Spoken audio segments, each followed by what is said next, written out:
Take this to a bank. William Samoei Ruto will actually accept defeat, will concede defeat after the general election of August 2022. You know why I'm saying so? He knows very well he made a wrong decision when it came to appointing of the deputy president.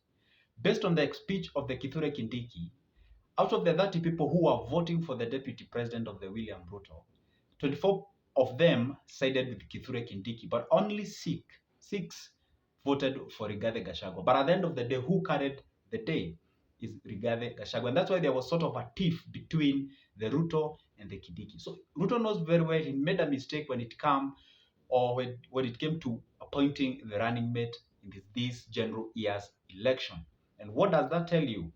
This guy, he knows very well, not accepting the defeat, bringing skirmishes, calling for protests, that one will cost him more than losing the presidency. Remember, he has a name, he has the ground, he has a lot of people who supports him. He's young, and he knows the advantage of accepting defeat.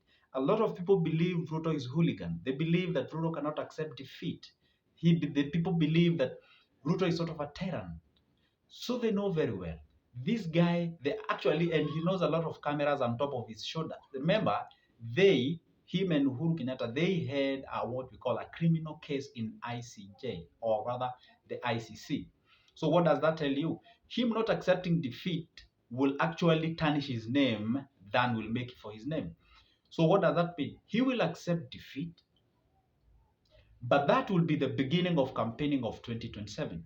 Number two, I predict that Ruto might, I do not know much about, but might win a lot of posts when it comes to the parliamentarians, because he's likely to win a lot of, the parliamentarian seats from the Mount Kenya as well as his Rift Valley background. So what does that tell you?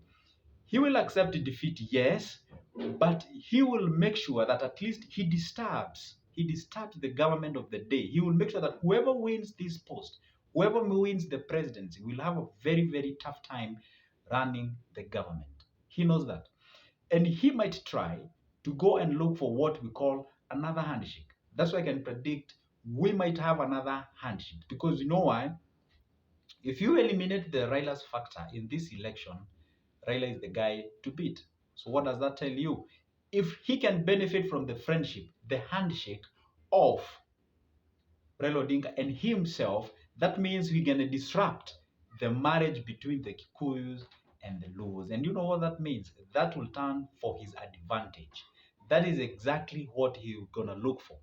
But as far as there is a marriage between the Kikuyus and Luos, it is not good for the Kalenjins. And he knows that. You cannot beat the two tribes. That is for sure. You cannot beat the two tribes. So he will make sure that at least he will get himself in the government, even though it is indirectly. Shake the handshake, or rather shake the hands of Raila Odinga as the president, call for the peace and acceptance of the defeat.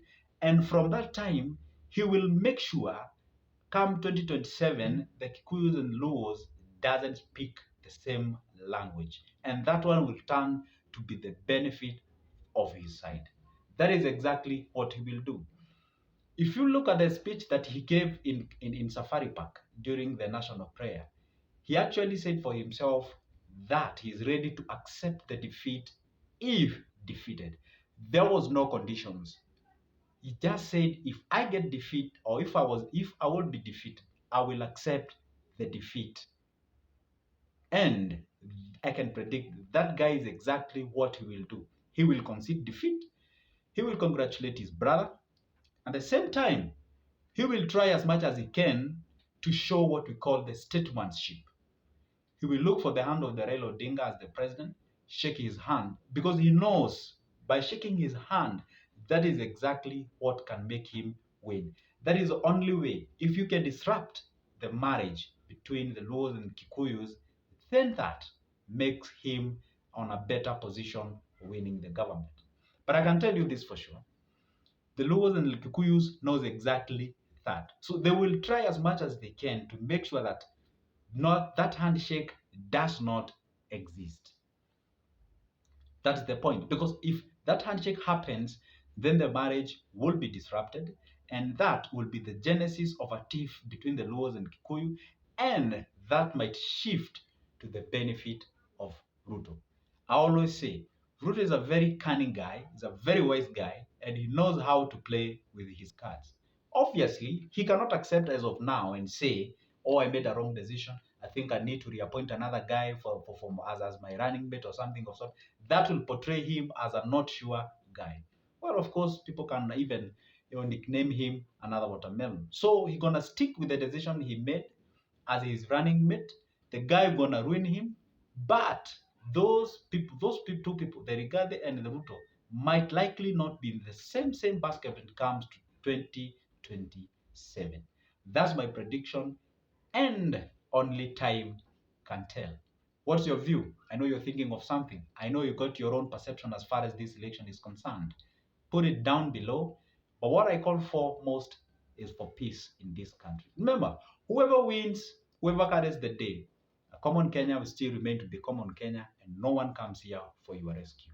What I can say, respect your neighbor, love your neighbor, maintain peace, and that's the best we can have as of now. Subscribe to my channel, be a member of this family. Let's be meeting at all the time. This is a new Kamkuji, this is a new Jivanji Garden where you can share your idea.